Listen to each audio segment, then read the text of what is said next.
সংযুক্ত আরব আমিরাত আরব উপদ্বীপের পূর্ব প্রান্তে অবস্থিত একটি দেশ। এটি 7টি আমিরাত নিয়ে গঠিত একটি রাজতন্ত্র, যার রাজধানী আবুধাবি। এর পূর্ব ও উত্তর পূর্বে ওমানের সাথে এবং দক্ষিণ পশ্চিমে সৌদি আরবের সাথে স্থলসীমানা রয়েছে। পাশাপাশি পারস্য উপসাগরে কাতার ও ইরানের সাথে এবং ওমান উপসাগরে ওমানের সাথে সামুদ্রিক সীমানা রয়েছে। আজকের ভিডিওতে আমরা জানব সংযুক্ত আরব আমিরাতের জনসংখ্যা কত, দেশটির আয়তন কত, দেশটি মোট কতটি দেশ নিয়ে গঠিত, বাংলাদেশের 1 টাকা সংযুক্ত আমিরাতের কত টাকার সমান ইত্যাদি। তবে চলুন শুরু করা যাক। 2024 সালের হিসাবে সংযুক্ত আরব আমিরাতের আনুমানিক জনসংখ্যা 1 কোটির বেশি, যার মধ্যে 11% আমিরাত। ইসলাম হলো দেশটির সরকারি ধর্ম এবং আরবি হলো সরকারি ভাষা, যেখানে ইংরেজি হলো সর্বাধিক কথ্য ভাষা এবং ব্যবসার ভাষা। সংযুক্ত আরব আমিরাতের তেল ও প্রাকৃতিক গ্যাসের মজুদ যথাক্রমে বিশ্বের সপ্তম এবং সপ্তম বৃহত্তম। আরব উপদ্বীপের উত্তর পূর্ব প্রান্তে ইসলামের প্রসার সরাসরি 630 খ্রিস্টাব্দে ওমানের শাসকদের কাছে ইসলামের নবী মুহাম্মদ সাল্লাল্লাহু আলাইহি সাল্লামের পাঠানো একটি চিঠির মাধ্যমে হয় বলে মনে করা হয়। এর ফলে একদল শাসক মদিনায় ভ্রমণ করে। সংযুক্ত আরব আমিরাত মধ্যপ্রাচ্যে অবস্থিত।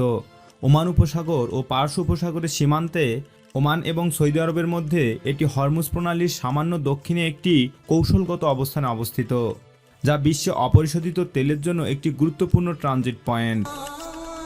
সংযুক্ত আরব আমিরাতের উপকূলে পারস্য উপসাগরের দক্ষিণ তীর বরাবর প্রায় 650 কিলোমিটার বিস্তৃত, যা ওমানের সুলতানির একটি বিচ্ছিন্ন অংশ দ্বারা সংক্ষেপে বাধাগ্রস্ত হয়। বৃহত্তম প্রাকৃতিক বন্দরটি দুবাইতে অবস্থিত, যদিও অন্যান্য বন্দরগুলি আবুধাবি, শারজাহ এবং অন্যত্র খনন করা হয়েছে। পারস্য উপসাগরে অসংখ্য দ্বীপ পাওয়া যায় এবং এর মধ্যে কয়েকটি মালিকানা ইরান ও কাতার উভয়ের সাথে আন্তর্জাতিক বিরোধের বিষয় হয়ে দাঁড়িয়েছে। সংযুক্ত আরব আমিরাতের ওমান উপসাগরের আল বাতিনা উপকূলের একটি অংশ রয়েছে। হরমুজ প্রণালীর তীরে আরবের একেবারে প্রান্তে অবস্থিত মুসান্দাম উপদ্বীপ এবং মাদা হল সংযুক্ত আরব আমিরাত দ্বারা পৃথক করা ওমানের এক্সক্লেভ।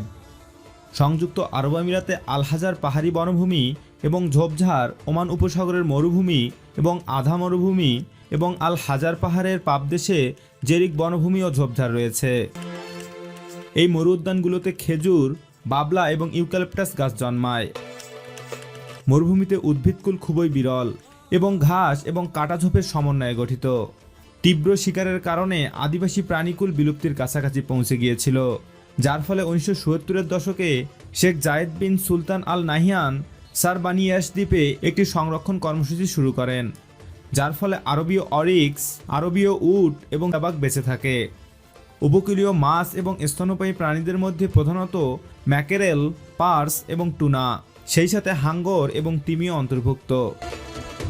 সংযুক্ত আরব আমিরাতের সশস্ত্র বাহিনীর মধ্যে রয়েছে সেনাবাহিনী, যাদের সংখ্যা 44,000, নৌবাহিনীতে 2,500 কর্মী এবং 46টি জাহাজ, বিমান বাহিনীতে 4,500 কর্মী এবং 386টি বিমান এবং রাষ্ট্রপতির সংরক্ষণ বাহিনীতে 12,000 কর্মী রয়েছে।